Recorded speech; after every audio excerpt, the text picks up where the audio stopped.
We've got barbecue back here. You're all invited. Welcome to the Sloopcast. How are you doing today, Kyle? Doing all right, Jared. Doing all right. How are you doing today? Doing all right. We're gonna crack this before I turn the noise gate on. You ready? That one wasn't very loud. Nope, that one wasn't. That one wasn't very loud. All right. That's probably not going to come through on the podcast. Probably not. All right, we're not going to waste any more time here. We are going to go right into it. We have a lot to do today. A lot to do today, and we're going to start off. Well, this whole episode, we're going to be talking about the off-season edition of Know Your Enemy, that team up north. Yes, we are spending an entire episode. Before you click away. No. Do not click away on this one. Watch this entire thing and then send it to that one friend of yours who's a Michigan fan. Yes. Do not click away on this one. I promise you. Yes. Even though we're talking about that team up north, I think you'll enjoy this one here. So let's go ahead and let's start off by talking about the coaching staff here, Jared.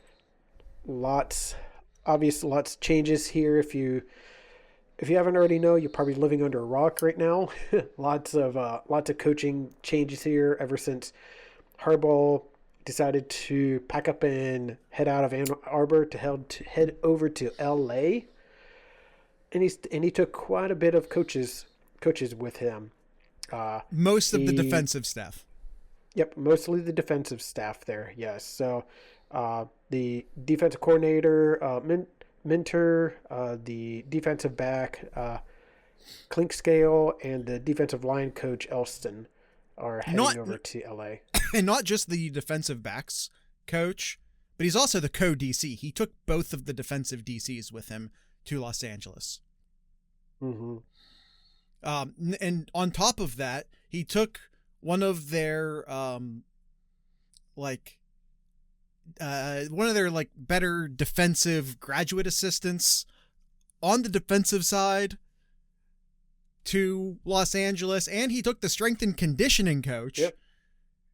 And people, if you're watching this podcast, you probably understand that the strength and conditioning coach is essentially the head coach of the off season. Football fans, football nerds understand how important that role is, especially in college football. It's a huge deal. Both of their defensive coordinators, their strength and conditioning coach, and one or two of their young offensive talents as well. Or young coaching talents as well, not offensive, defensive coaching talents. Yeah, so there's not much. It's kind of the meme where you're just looking around in the room here. There's nobody left here. You're just like, okay, yeah, nobody left here on the defensive side. No one left. By the way, literally no one. The entire defensive coaching staff is now gone. They didn't all go to LA. Jay Harbaugh went to the Seattle Seahawks. A senior defensive analyst by the name of Doug Mallory is going to Baltimore. The constant shuffling back and forth between the, now former Harbaugh staff and the other Harbaugh staff continue to go back and forth. The pipeline between the two teams is at least for now still alive and well. But the biggest question, the biggest coach though, the biggest contributor to this team, Jared, is Connor. Is Connor going to stay around? Connor Stallions, Kyle, I don't know if you know this, was fired during the season. Yeah, I didn't know. Did you miss that one? Oh, Kyle, you missed that one. By the way, speaking of the defensive coaches, so was Chris Partridge. Just a reminder, because it's just what we're doing here. This is what we're doing here. Was fired on November 17th, as most of you probably remember. He was the university alleged that he, quote, failed to abide by the university directive to not discuss ongoing NCAA investigations with anyone associated with the Michigan football program or others. There were rumors about specifically what he did. Those aren't confirmed. We don't need to talk about them. And as far as like the offensive coaching staff, again, friendly reminder that co-offensive coordinator Matt Weiss was fired over a year ago, but you know, he was supposed to be a part of the staff last year for some sort of computer crime that we don't have a whole lot of details on even a year later. He inappropriately accessed computer accounts is to this day what we know for a fact. That just sounds like a lawyer term for hacking. Kinda. I mean, or unwanted access. Unapproved I guess access. That's inappropriate access. Yeah, that is the same thing, I guess. Yeah. So what's next here? Who's left? Who's left over at Michigan? Well, one more departure, Kyle. One more departure. You missed one. Well. Oh yeah. Well, yeah. Maybe a departure. Probably a departure. We haven't heard from Mike Hart in a while. His status is unknown. His contract ended at the end of the season. No announcement has been made. He's not been seen around the Michigan offices. He's not recruiting. He's not going on recruiting trips. It appears that Mike Hart is no longer with the Michigan coaching staff. It appears that he's not anywhere right now. He's a man without a contract at the moment. I don't know. My money's on that Mike Hart's not coming back. That would be my money. I mean, that's where all indicators are. Yeah. Hell, as much as we might want to like make fun of certain members of the Ohio State coaching staff who we all know weren't going to come back and who we all know contracts are getting expired, those dudes were out there still recruiting, even though literally everybody knew that they weren't going to be coming back. Yeah. Mike Hart has not been seen with the team since the championship game. I don't know. All right. Well, let's move on to the who's left. Who's left, and what addition has Michigan done to this team that was just a month ago won the national title? Asterisks. Asterisks, yes. Obviously, Sherrone Moore gets, elevated to head coach, right? He's the new head coach. Okay. Sherrone Moore's the new head coach. That tells me one thing, Jared. That tells me one thing. Nobody outside of the Michigan program wanted to come in, and that's a big thing. Just like to fill in all of these spots here, nobody really wants in. I mean, with such a big cloud over this program, the uncertainty of what's going to happen the next year or so. Would you want to be part of this program? I wouldn't. So they had to hire from it within. They had to. And they've done a lot of hiring from within.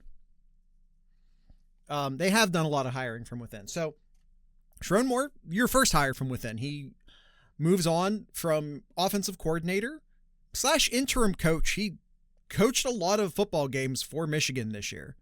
And to me, and Kyle, you can certainly make the argument. Why is that, Jared? And why is that?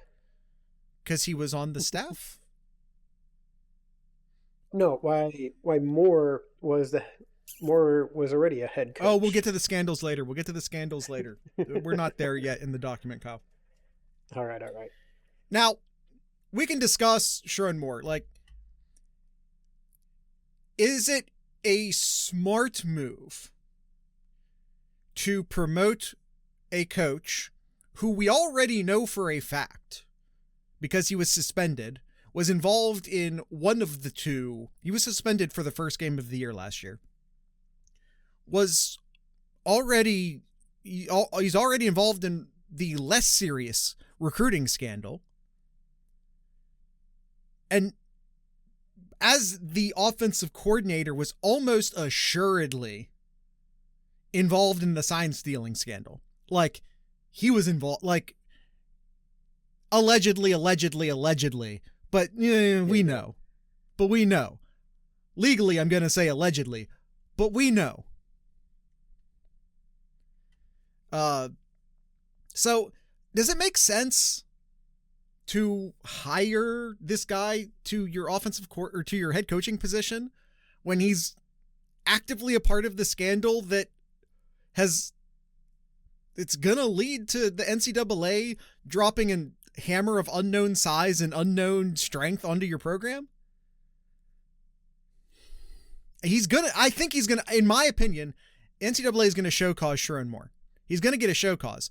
And recent NCAA rule updates have made it far more prohibitive to have a show-caused coach on your staff. Yep. Having a show-caused coach on your staff will lead to, and in this case with Michigan, I will say increased scholarship losses, financial penalties. So from that end, it doesn't make sense. On the other side, it does kind of make sense because of all the things Kyle already talked about as far as, okay, who are you going to go get? And it also makes sense from a standpoint of like, you just won the national title, asterisk.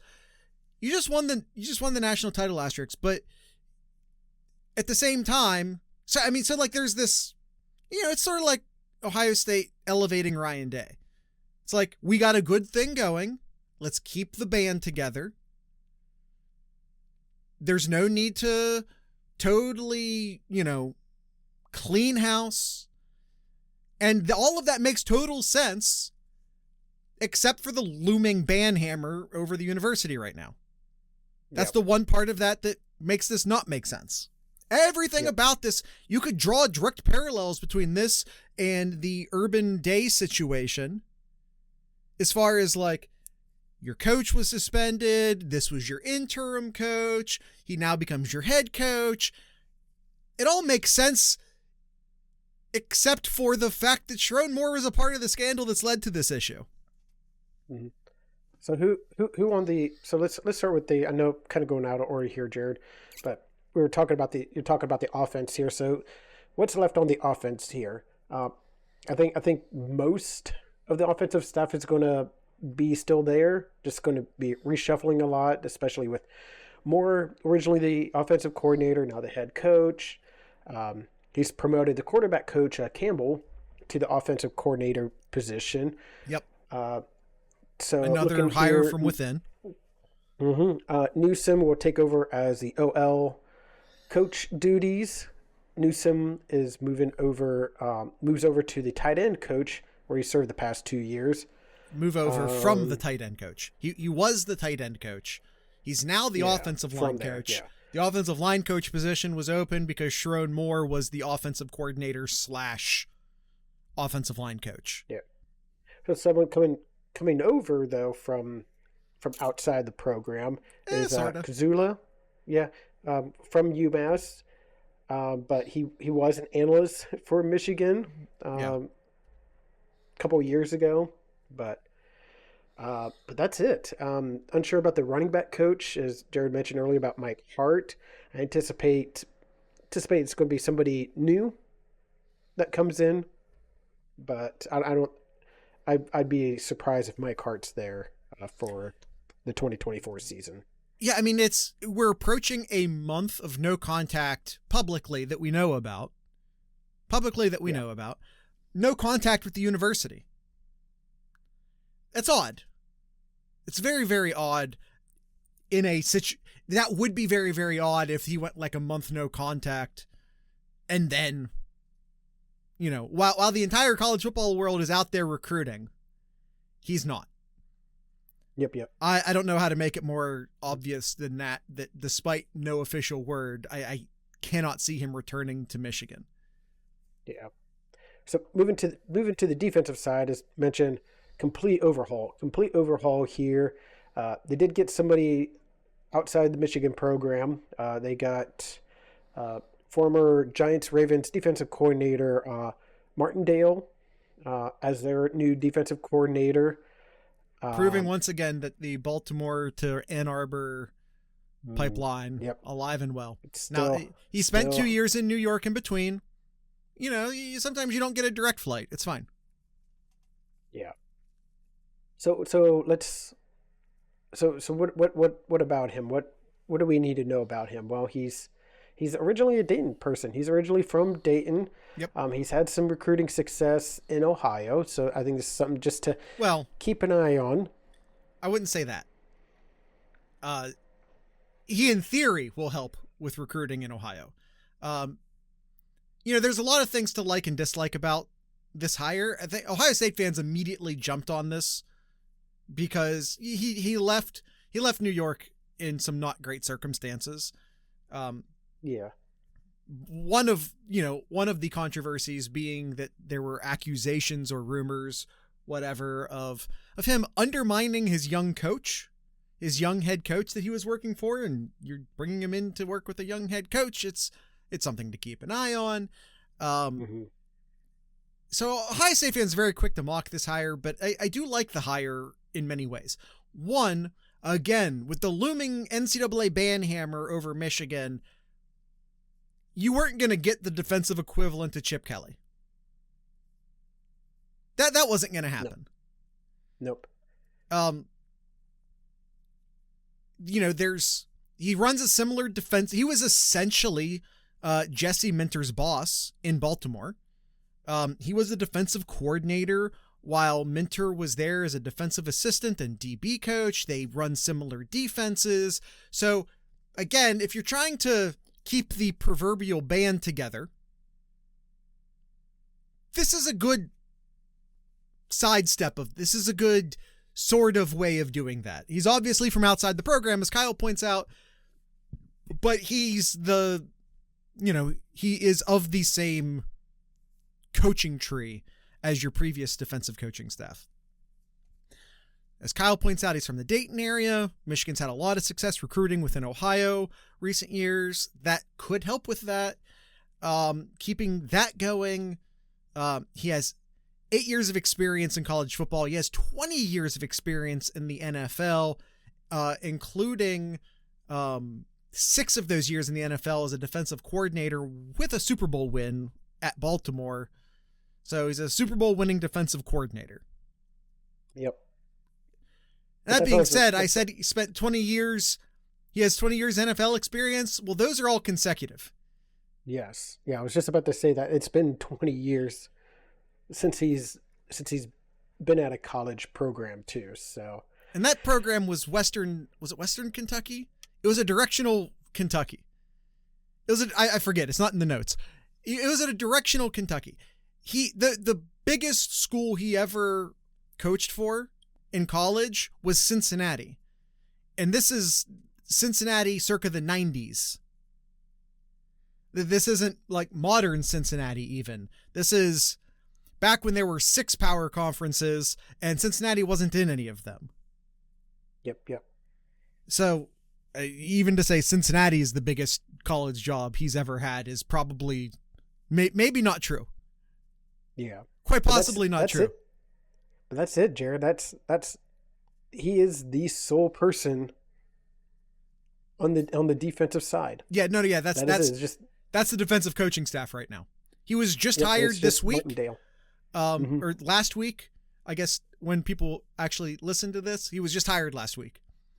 So he's going to bring in a defensive coaching staff, obviously, but as we record this, he's the only defensive coach on the staff. Mm-hmm. And they promoted from within their special teams analyst, JB Brown, to their new special teams coordinator. Not a fan of the specialized special teams coordinator at the college football level, for what it's worth. Yeah, well, as we've discussed many times in relation to Ohio State, not a fan of the dedicated, because like the old special teams coordinator was Jay Harbaugh, who was also the safeties coach. Yeah. That makes a lot more sense to me. This apparently, from at least what I've seen so far, Brown is going to be the special teams coordinator, period. It should also be noted that Don Martindale, also known as Wink, Wink Martindale is probably going to be the linebackers coach as well. So they do have a linebackers coach. Yep. They have a defensive coordinator and a linebackers coach. Never mind the fact that he's the same guy. All right, that is the coaching staff. So we will get into the next part here after we take a quick break. So let's go ahead and get to commercial, and we will pick up with the pending sanctions and where we're at with that. Yeah, if you want to avoid these commercials on the Patreon feed, just be sure to go to patreon.thesloopcast.com. You can get a specialized podcast feed just for you that has no commercials and comes out many hours, in some cases a day or so, but well in advance of the actual podcast release. So early access, no commercials. Patreon.thesloopcast.com.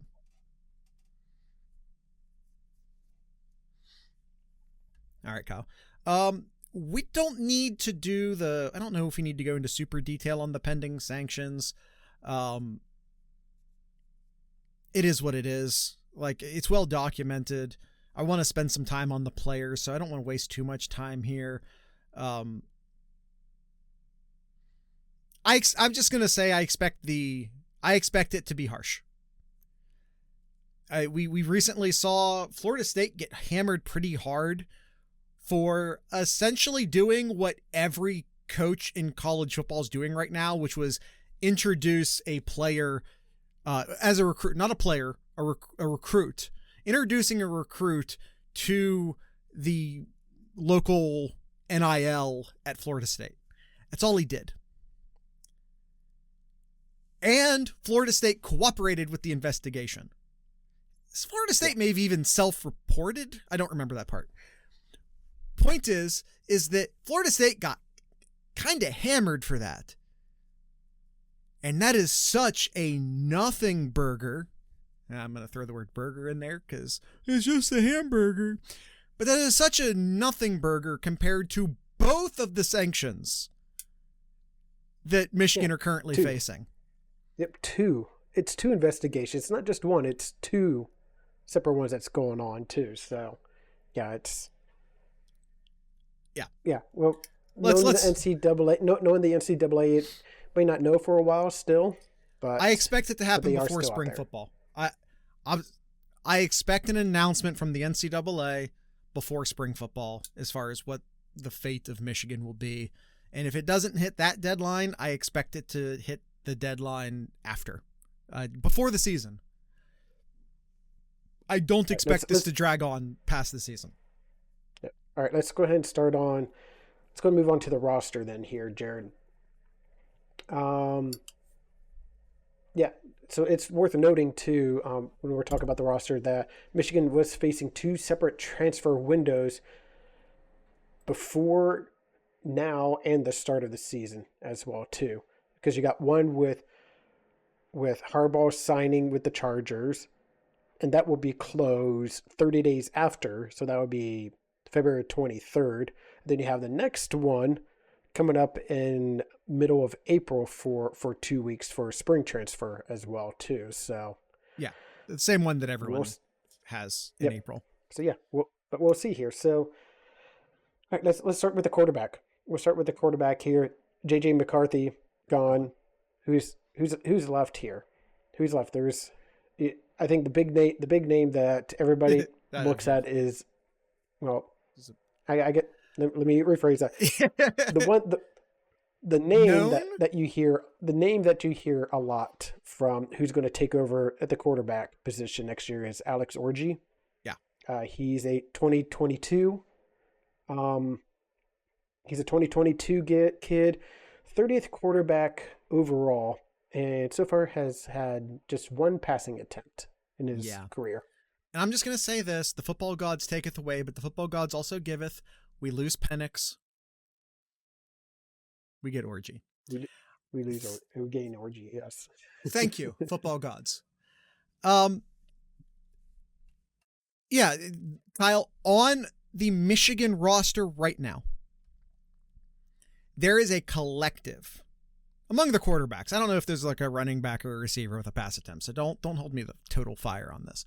But in the quarterback room, let's put it that way, in the quarterback room, there are a career 6 passing attempts.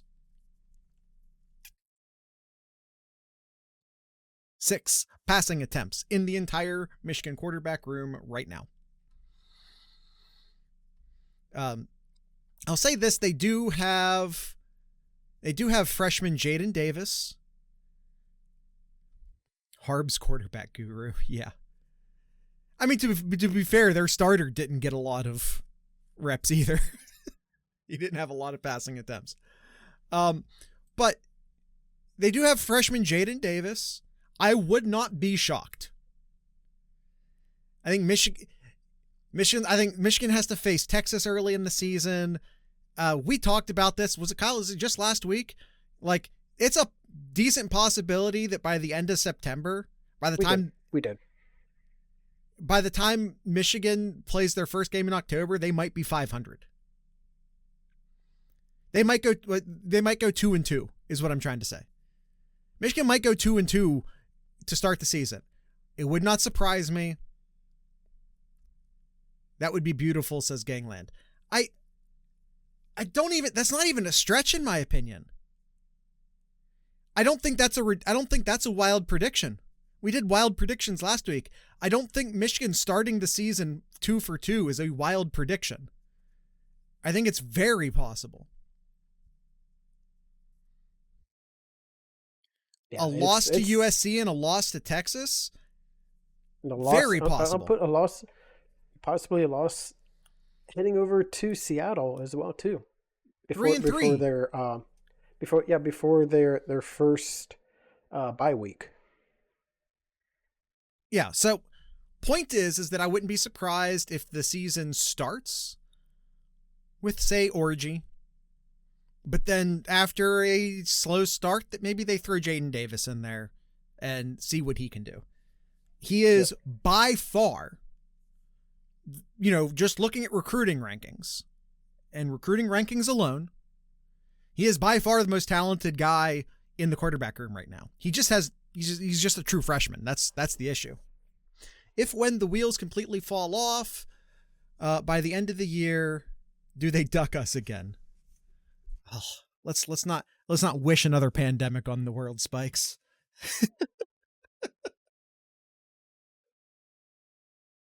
So I totally expect to go back circle here. Totally expect Alex to beat your starter. The other Jaden, Jared mentioned freshman Jaden Davis coming in here, but the other Jaden Denegal has the most pass attempts of any quarterbacks on the current roster right now with 5. Who is a 2022 kid as well and was the 28th overall quarterback in that class as well. Yeah, and for what it's worth, I have no idea between Orgy and Denegal, like, who's going to start. Like, I don't know. Like, neither of them have really...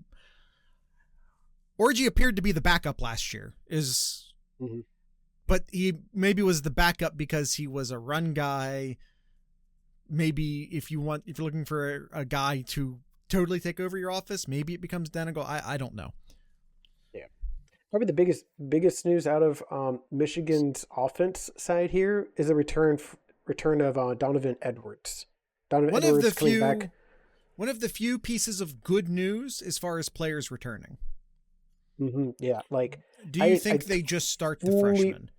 Jaden Davis, I'm not going to say no to that. He only has one less pass attempt in college football than Alex Orgy, who's there 2 years longer. I fully expect Donovan Edwards to get many carries, especially early on here, especially when you're replacing 6 offensive linemen. Well, we'll get to that later. Replace 6 offensive linemen, and 2 of your top 3 pass catchers are gone as well too. Stop peeking forward in the notes, Kyle. It is heavy Donovan Edwards to start this season off. But then after that, who's behind Edwards? Who's behind Edwards? You got Cabana, who was the 10th overall running back for the 2023 class. Okay, we'll see what he does. And then you have Benjamin Hall. Yeah. And then Jordan Marshall and Micaiah Capana are your other running backs there. So, I mean, I think it could be. I mean, depending on how Cabana does, it may be just the Donovan Edwards show. Jordan Marshall's incredibly talented. He's Mr. Ohio football for the 2023 season. Kyle, don't totally rule out linebacker turned running back Ken Mullings. He's not the most talented guy in the room, but he is a 5th-year senior. So I would say don't rule him out. But early favorite would probably be Cole Cabana for the second running back, in my opinion. Okay. Mullings might be more of a fullback split end kind of guy, maybe. I'm not really sure. But as far as the running back room goes, this is one of their better rooms on the offensive side. They bring back an incredibly experienced player, and the talent behind him, although, you know, you have one guy who's pretty experienced, maybe not super physically gifted, but highly experienced. And they have like a bunch of guys, most notably Cabana and Marshall, who are incredibly talented, but neither of them have experience. Yep. All right, let's talk about the receivers and tight ends here. Mentioned, so they're losing Roman Wilson and Cornelius Johnson. Loveland is returning, so that I think that's going to be their top target. You got a new quarterback. You always look for that big tight end, so expect a lot of looks to Loveland early on here. Yeah. But Loveland's going to play a huge role in this offense. But what's there after that then here, Jared? What's there? As far as, well, okay, so the tight end room, I think, is kind of like the running back room. You have one, like, very good player returning. They do lose their second tight end, so it's kind of the inverse of the running back in this situation. AJ Barner. Barner was primarily a backup, but still a reliable clutch pass catcher, caught it 22 times for 250 yards. And then they have 2 really impressive incoming freshmen, Brady Prescorn and Hogan Hansen. They were both top 20 tight ends in the 2024 class. So talented guys coming in. Are they sneaky fast? I don't know. I don't know. As far as the wide receiver, they also lost Matthew Hibner to the transfer portal, but I feel like the tight end room is deep enough that I don't think losing Hibner is going to be some sort of huge loss for them. And again, the 2 wide receivers, their 2 primary wide receivers, Wilson and Johnson, are both gone. Collectively caught the ball 95 times for almost 1,400 yards and 13 touchdowns.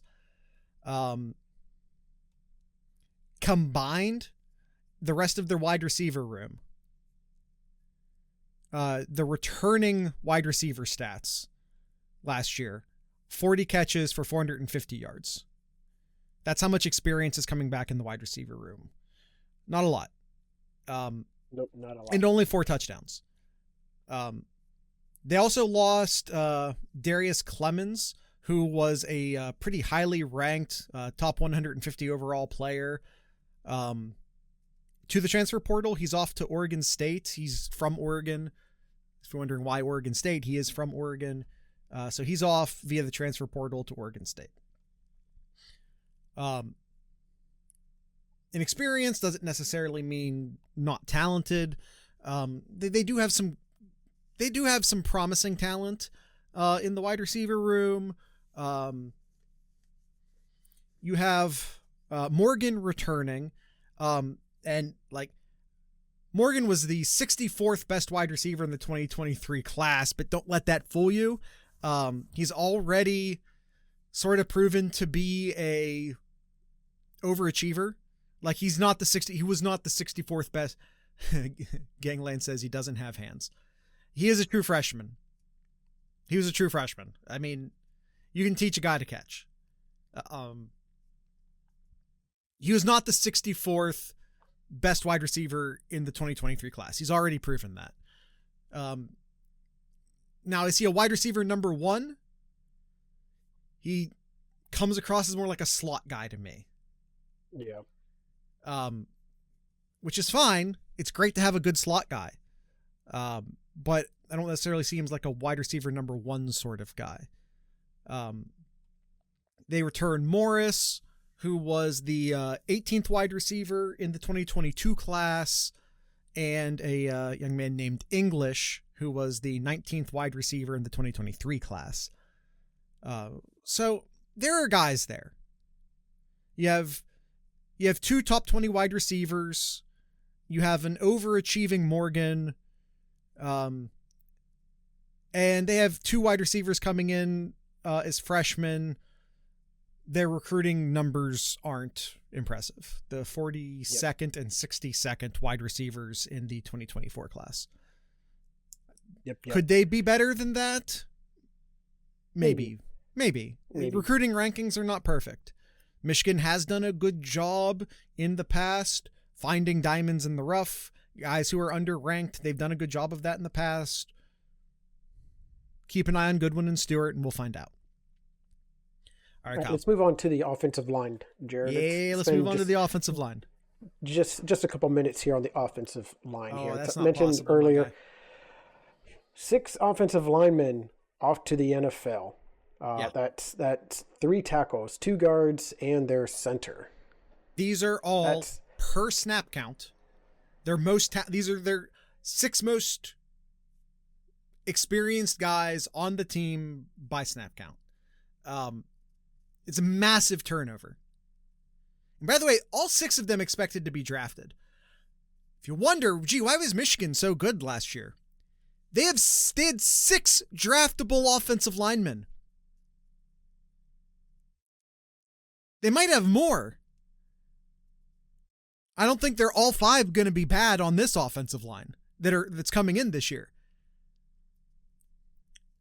So they have to play actual college students now. Yeah, some of those guys are pretty old, if we're being honest. But they also got some guys.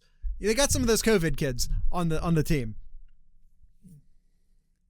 Got some of those COVID kids on the team. They still got a couple left too. So and Kyle, they did lose a pair. They did lose a pair to the transfer portal, but I don't think from what we've seen they were going to really contribute. No, I don't think. Weirdly enough, losing 6 offensive linemen, they still have like a pretty, when I say decent selection, I mean numbers wise. I don't know how good they all are. Yeah. There's still any left, Gangland says. Yeah, they lost 8 offensive linemen. Now, again, 2 of them are off to the portal, and I don't want to say anything. I don't want to say anything bad about them. I'll say that. I don't want to say anything bad about them. But 6 of them are NFL draftable. They did get 1 interior lineman transfer from Northwestern that's coming over to Michigan as well. A great pickup. I think that's obviously you lose six players. You're gonna take anybody that you can here. But let's not say it like that. This Northwestern interior offensive lineman's a very good player. Now, could they, especially in the spring, be reaching out for anyone with a pulse to try and fill some gaps in the offensive line? Maybe, but that's not him. The Northwestern, that is not him. Yep. All right. Best guess the tackles. You have Miles Hinton, who is surprisingly experienced for not being one of the 6th most experienced offensive linemen on the team last year. He transferred in from Stanford last season. He started 5 games for Michigan last year. and again, he's the 7th most experienced offensive lineman on the team last year. He got a lot of playing time in like their giant jumbo packages. He started 16 games at Stanford. He's probably going to be the right tackle at Michigan, but maybe he'll switch over to left tackle. But regardless, I expect Miles Hinton to start at tackle for Michigan this year. I think he is, I would say, one of 2 guys who I will say will be a starter for Michigan on the offensive line next year for sure. Okay. As far as the other tackle spot goes, you have a few different guys. You have Giovanni El Hadi.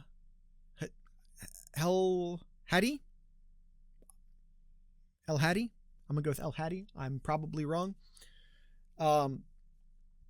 And then you have probably the other guy with that spot is Jeffrey Percy. Hadi. Gangland says Hadi. I'm gonna trust him on that. Giovanni El Hadi. So yeah, both somewhat highly ranked guys in their respective recruiting classes.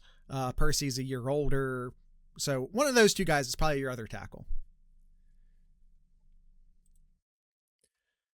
Kyle, what do you think about the interior?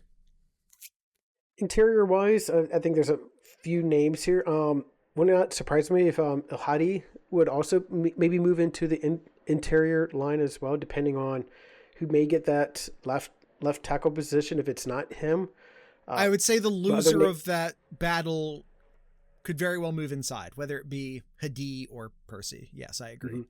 Mm-hmm. Crippen, Greg Crippen is a name that you can see playing in the interior, as well as Raheem Anderson. Probably most likely he's going to be playing that center position here. One of the 2 of them. Yeah. Looking at some other names here, I'm just scrolling up real quick. Some other names here that I'm seeing here. Josh Preeb as well, and Amir Herring is a couple other names to keep an eye out for. Mentioned Josh recently, so I think there's he's the Northwestern. Correct. Yep. So I think those are going to be probably the names that you're going to hear as your starters for Michigan. Yeah, Preeb and Hinton are for sure starters. I'll say that. They're the 2 most experienced guys on the team for sure. Yep. One's a tackle, one's a guard. Yeah, I know you want to talk more about the offensive line here, but we do got to move on here. But before we move on to the defensive side, Jared, we'll take another quick ad break here, and we will get to the defensive side of this Michigan team. Yeah, once again, you can avoid these ads by going to patreon.thesloopcast.com. You get early access to episodes, premium access to the Discord server, and of course, ad-free podcast experience with your very own RSS feed, or you can just listen straight through the Patreon app.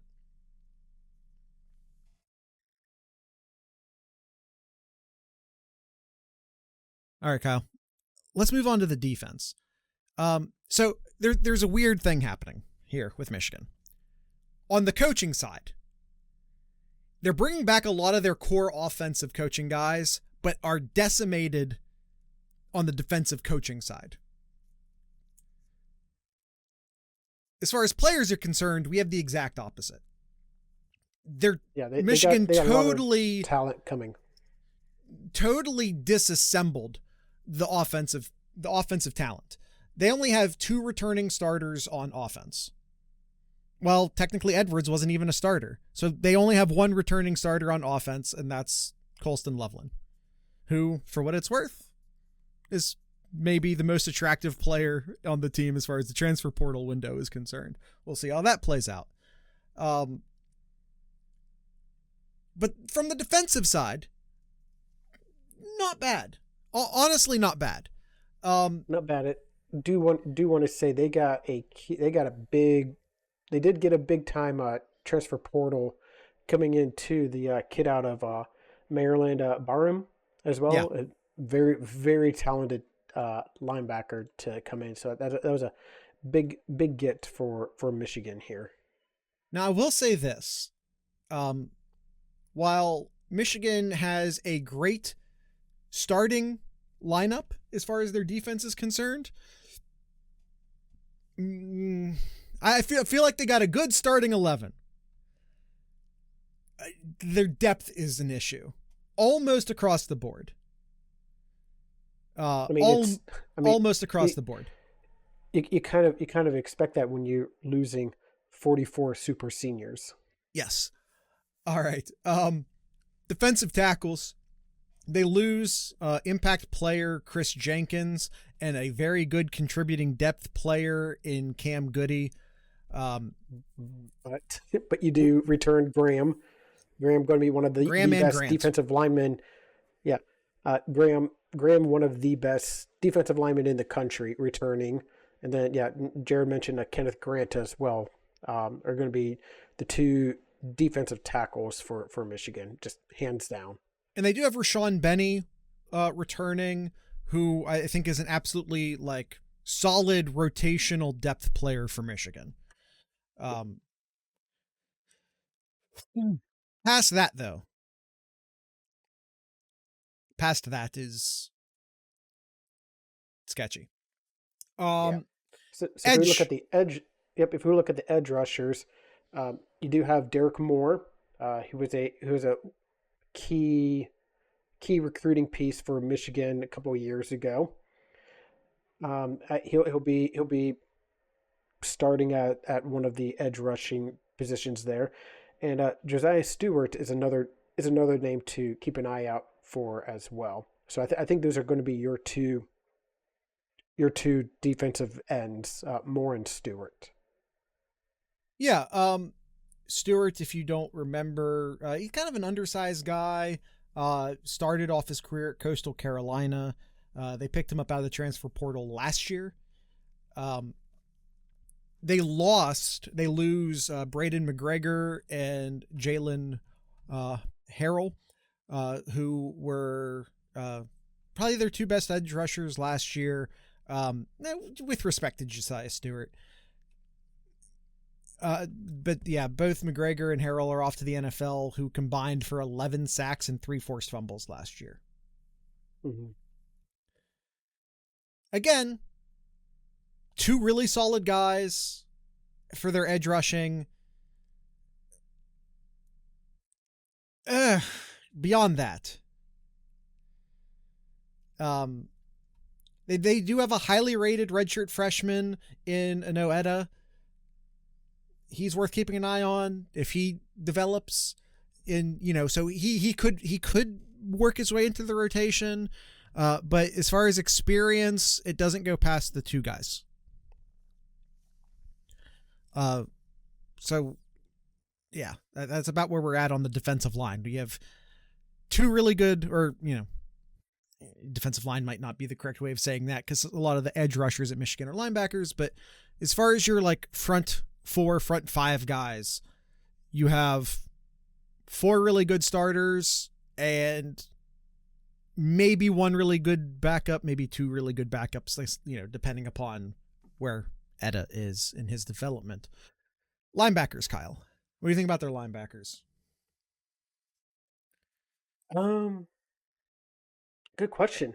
Good question. So you got you lose Bennett and Colston off to the NFL here.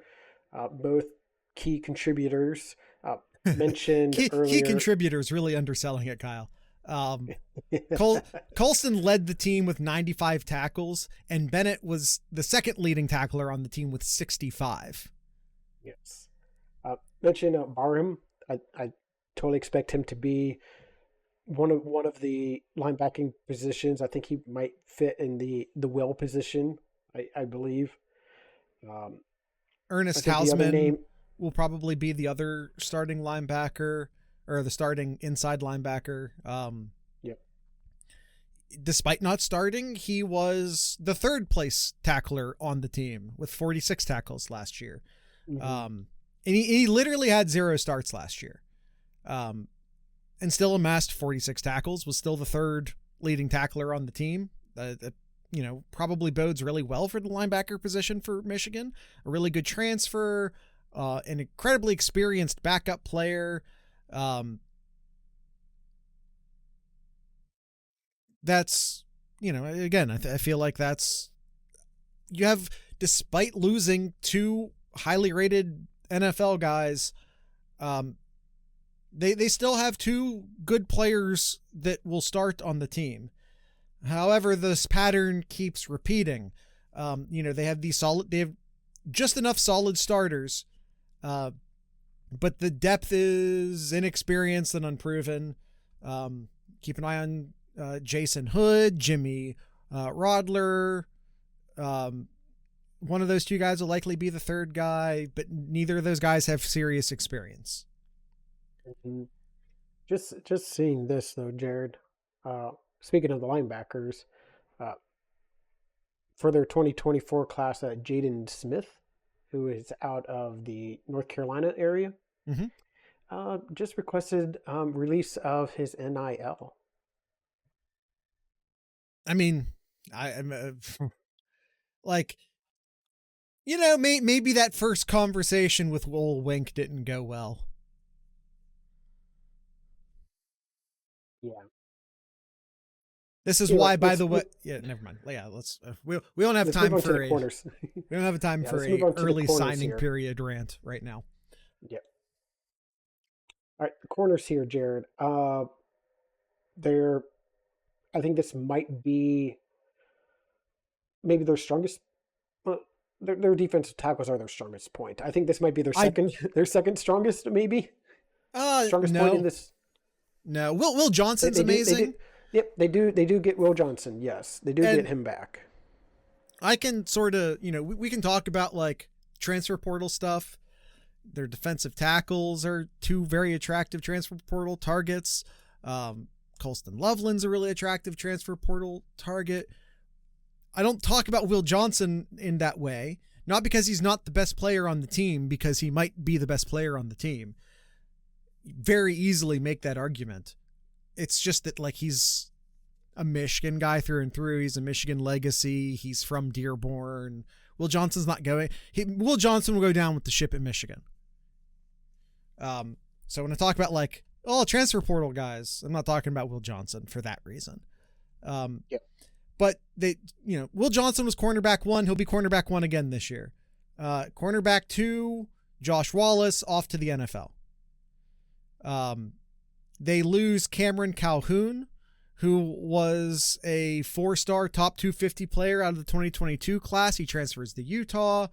Amarian Walker transfers to Ole Miss. So who's going to be cornerback 2? And this is kind of, I push back as far as like, this might be the best. I think Will Johnson may be the best player on the team, but I don't know who their cornerback 2 is right now. Jair Hill, one of the top recruits out of the 20. Jair Hill. I think it's going to be Jair Hill. And by the way, you're probably right. And he might be fine. He's an incredibly highly highly rated recruit from the 2023 class. So he'll be coming into his second year. You have Miles Pollard and Cody Jones entering their third years, but not much experience in those 3 years. So, take that for what it's worth.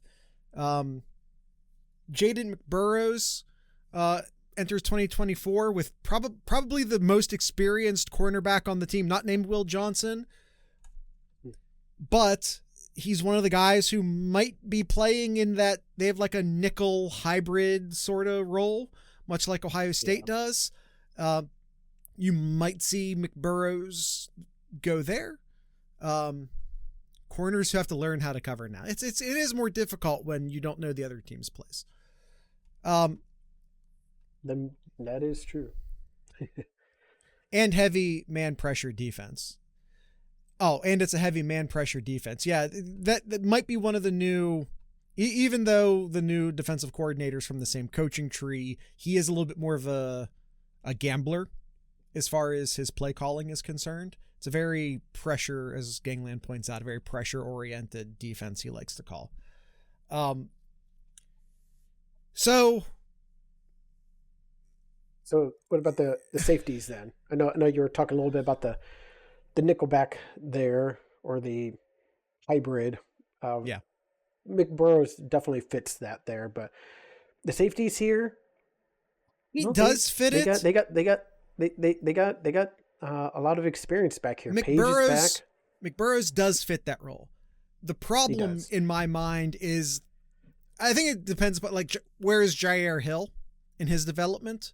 I think might help determine that, because if Hill isn't ready to take over cornerback 2, then they might be forced to put McBurrows there. Okay, fair enough. Is the point. And they do, Kyle, if you're talking about depth, like talented depth, the safety room, I think, might be their best room.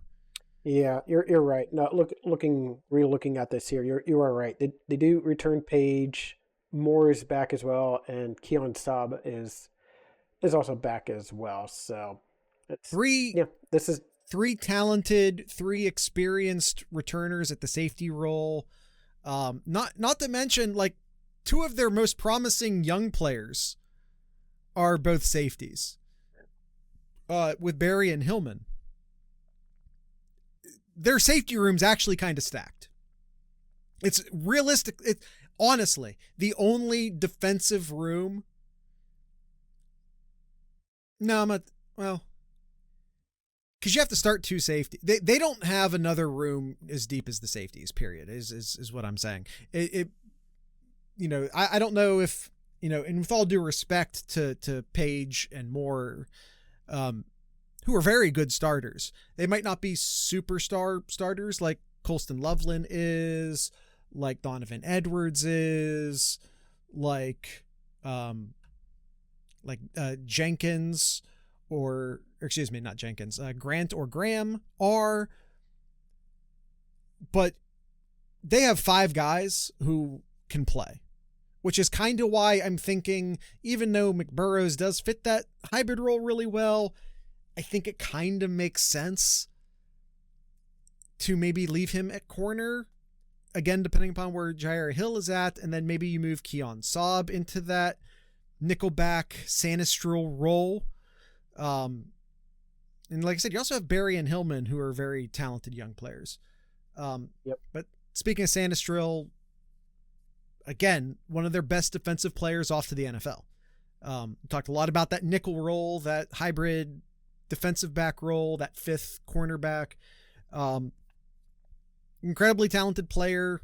He had 44 tackles, 2 sacks, 6 interceptions, and 2 touchdowns for Michigan last year, including 14 tackles in the playoffs alone. Impact player for their defense, another guy gone to the NFL, and, again, Saab, McBurrows, Barry, Hillman, one of those guys, or some combination of those guys, likely to take over that room. Again, what I'm taking from this whole Michigan team that we've just gone over, offense, defense is going to have to carry this team this year is what I'm hearing here. In order for Michigan to have any success, the defense has to carry them for the 2024 season. You say that, and from an on the field talent standpoint, you're absolutely correct. But they only have 1 defensive coach on the staff right now.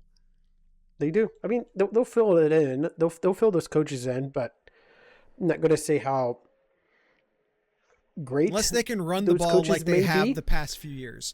Gangland, they won't. Again, they lost 6 NFL caliber offensive linemen to the NFL. Yeah.